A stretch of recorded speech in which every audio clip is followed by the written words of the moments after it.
क्या आप जानते हैं कि क्रिकेट के इतने बड़े बड़े ग्राउंड्स पर ये इतनी बड़ी बड़ी एड कैसे लगाई जाती हैं?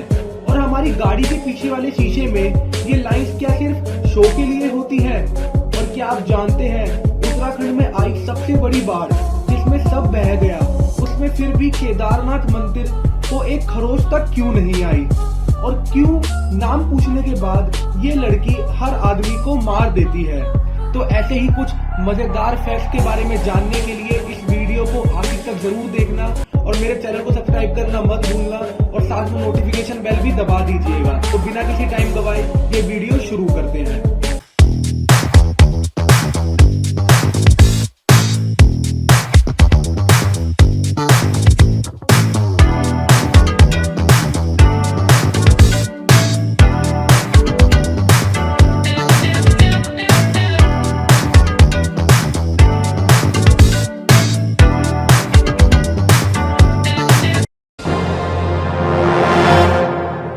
क्या आपको पता है एप्पल जो विश्व की सबसे बड़ी कंपनी है उसमें लगभग 83,000 वर्कर काम करते हैं। एप्पल हेडक्वार्टर में काम करने वाला एक वर्कर सालाना $1,25,000 कमाता है। जी हाँ, $1,25,000। और ये कंपनी हर मिनट में $3 लाख कमाती है, जो कि इंडियन रुपीज में अगर हम कन्वर्ट करेंगे तो होता है 2,19,00,000 रुपए। क्या आपको पता है जो कार्ड्स आप खेलते हैं उनके साथ कुछ इंटरेस्टिंग फैक्ट जुड़े हुए हैं? जैसे एक डेक में 52 कार्ड्स होते हैं जो दर्शाते हैं 52 वीक्स इन अ ईयर। एक डेक के अंदर 4 सूट्स होते हैं जो दर्शाते हैं 4 सीजन, जैसे मानसून, विंटर, समर, ऑटम। अगर आप इन सब कार्ड्स को ऐड करो तो फाइनल नंबर होता है 365, जो कि बराबर होता है एक साल में जितने दिन होते हैं उससे। क्या आप जानते हैं कि केदारनाथ मंदिर का नाम केदारनाथ कैसे पड़ा? पुरानी कथाओं के अनुसार असुरों से बचने के लिए देवताओं ने भगवान शिव से प्रार्थना की। इसी कारण भगवान शिव बैल के रूप में अवतारित हुए और इस बैल का नाम था कोदारम। इस बैल के सींग और खुरों से असुरों का सर्वनाश हुआ, जिन्हें भगवान शिव ने मंदाकिनी नदी में फेंक दिया था। उसी कोदारम नाम से लिया गया है केदारनाथ। क्या आप जानते हैं दुनिया का सबसे हाईएस्ट रेलवे ब्रिज जम्मू में है? इस ब्रिज का नाम है चेनाब ब्रिज और इसकी हाइट है 1178 फीट। आप इसकी ऊंचाई का इससे ही अंदाजा लगा सकते हैं कि ये ब्रिज आईफिल टावर से भी 35 मीटर ऊंचा है। चाइना जो कि दुनिया का सबसे बड़ा आबादी वाला देश है, जिसके बारे में कुछ इंटरेस्टिंग फैक्ट है जिन्हें जानकर आप दंग रह जाएंगे। चाइना में अब तक का सबसे लंबा जाम लगा था जो कि 10 दिन चला था। अगस्त 2010 में बीजिंग से मंगोलिया जाने वाले रूट पर लगभग 60 मील यानी 90 किलोमीटर तक गाड़ियों की लंबी लाइन लग गई थी। क्या आपको पता है Hollywood actor Brad Pitt China नहीं जा सकते क्योंकि उन्होंने एक फिल्म 7 इयर्स इन तिब्बत में काम किया था, जिसकी वजह से चाइना ने उन पर बैन लगा दिया। चाइना में एक ऐसी वेबसाइट है जिसके ऊपर आप गर्लफ्रेंड रेंट कर सकते हैं और इसके लिए आपको 2000 से भी कम चुकाने होंगे। आपने अक्सर मैच देखते हुए क्रिकेट ग्राउंड के ऊपर ऐसे विज्ञापन जरूर देखे होंगे और आपके दिमाग में जरूर आता होगा कि ये ऐसे विज्ञापन ग्राउंड के ऊपर कैसे बनाए जाते हैं। तो मैं आपको बता दूं कि पहले के टाइम में इन विज्ञापन को उस ब्रांड के स्टेंसिल को यूज करते हुए कलर किया जाता था और इसको ऐसे कलर किया जाता था कि कैमरे के अंदर ये 3D की तरह दिखे। पर आजकल इसकी जगह टेक्नोलॉजी ने ले ली है और कंप्यूटर ग्राफिक्स की मदद से इन एडवर्टीजमेंट को रियल टाइम में फ्रेम के अंदर ऐड कर दिया जाता है। आप में से बहुत सारे लोगों ने गाड़ी के पीछे वाले शीशे पे ये लाइनें बनी हुई देखी होंगी और आप सबको यही लगता होगा कि ये लाइंस कोई डिजाइन है, लेकिन आप सबको मैं ये बता दूं कि ये एक मेटल लाइन होती है जिसे हम डिफॉगर बोलते हैं, जो कि महंगी गाड़ियों में देखने को मिलती हैं। सर्दियों के मौसम में जब शीशे पे फॉग आ जाता है तो गाड़ी चलाने में बहुत दिक्कत होती है और इस डिफॉगर लाइन को ऑन करते ही शीशे पे से सारा फॉग हट जाता है। Facts about Dubai. आपको ये जानकर आश्चर्य होगा कि दुबई की पुलिस सुपर कार यूज करती है, जैसे लैम्बोर्गिनी, बुगाटी। दुबई में एक गोल्डन बर्गर बिकता है जिसकी कीमत $100 से भी ज्यादा होती है और इस बर्गर पर गोल्ड की परत जमी होती है। दुबई ने खुद का मैन मेड आइलैंड बनाया है जिसका नाम है पामरा आइलैंड और ये इतना बड़ा है कि आप इसे स्पेस से भी देख सकते हैं। दुबई एक ऐसा देश है जहां लोगों से टैक्स नहीं लिया जाता है। आपने देश भर में बहुत सारे पोस्ट ऑफिस तो देखे ही होंगे, लेकिन क्या आप जानते हैं इंडिया एक ऐसा इकलौता देश है जहां पर फ्लोटिंग पोस्ट ऑफिस है। ये पोस्ट ऑफिस डल लेक श्रीनगर में है जिसे अगस्त 2011 में इनॉग्रेट किया गया था। क्या आप जानते हैं जौनपुर डिस्ट्रिक्ट यूपी में एक गाँव है मधोपति। इस गाँव ने भारत देश को सबसे ज्यादा IAS ऑफिसर दिए हैं। इस गाँव में 75 घर है और अभी तक इस गाँव में से 47 लोग IAS ऑफिसर बन चुके हैं। और यही नहीं, यहाँ के लोग इसरो, बार्क, वर्ल्ड बैंक जैसी जगहों पर कार्यरत है। आपने जरूर सोचा होगा कि IPL टीम के ओनर इतना पैसा खर्च करते हैं एक IPL टीम बनाने के लिए, तो ये IPL ओनर पैसा कैसे कमाते होंगे? तो मैं आपको ये बता दूं कि हर एक IPL टीम की अपनी मर्चेंटाइज होती है, जैसे जर्सी, कैप्स, मोबाइल कवर और ये सब वो बेचते हैं जहाँ से उनका पैसा मिलता है। टीवी पर IPL दिखाने के लिए एक कंपनी मीडिया राइट्स खरीदती है जिसके लिए वो BCCI को पैसे देती है और ये पैसा हर टीम के साथ इक्वली डिवाइड होता है। आपको पता है जापान के लोगों का मानना है कि एक ऐसी महिला की आत्मा है जिसका मुंह दोनों कानों तक कटा हुआ है और वो अपने साथ कैंची या चाकू लेकर घूमती है। माना जाता है कि उसकी आत्मा सड़कों पर घूमती है और किसी अकेले इंसान से पूछती है कि क्या वो सुंदर है। अगर इंसान नहीं कहेगा तो वो उसे मार देती है और अगर इंसान हाँ बोल देता है तो वो उसका चेहरा काट देती है। Facts about Japan. Godzilla film तो आपने देखी ही होगी और आपको ये जानकर आश्चर्य होगा कि गॉडजिला जापान का ऑफिशियल नागरिक है। जापान में ऑफिस में काम के दौरान सोना स्वीकार्य है क्योंकि ऐसा माना जाता है कि व्यक्ति ज्यादा काम करके थक गया है और ब्रेक ले रहा है। जापान की ट्रेन दुनिया की ऐसी ट्रेनों में से आती हैं जो समय पर चलती हैं। यहाँ की एक ट्रेन औसतन 18 सेकंड से ज्यादा लेट नहीं होती है। जापान में लोग 100% पढ़े लिखे होते हैं। क्या आप जानते हैं नागपुर में एक 22 वर्षीय महिला है जिनका नाम है ज्योति अमगे और ये दुनिया की सबसे छोटी कद वाली महिला है। इनकी हाइट लगभग 2 फीट 7 इंच के बराबर है, जिसके कारण Guinness book of world record में इनका नाम शामिल है। इस छोटी हाइट के चलते ही उन्हें एक American horror story free show में काम करने का मौका भी मिला था। क्या आप जानते हैं कि 2013 में उत्तराखंड में जो बाढ़ आई थी जिसमें सब कुछ तहस नहस हो गया था, उसमें केदारनाथ मंदिर एक ऐसा मंदिर था जिसको कोई भी नुकसान नहीं हुआ था। इसके पीछे का ये कारण है, जब बाढ़ का पानी मंदिर के इधर उधर पहुंचा तब एक बड़ी सी चट्टान खिसक कर मंदिर के पीछे आ गई, जिस चट्टान के कारण बाढ़ का पानी 2 बहाव में बट गया और मंदिर को कुछ नहीं हुआ। अगर आपको ये वीडियो अच्छी लगी हो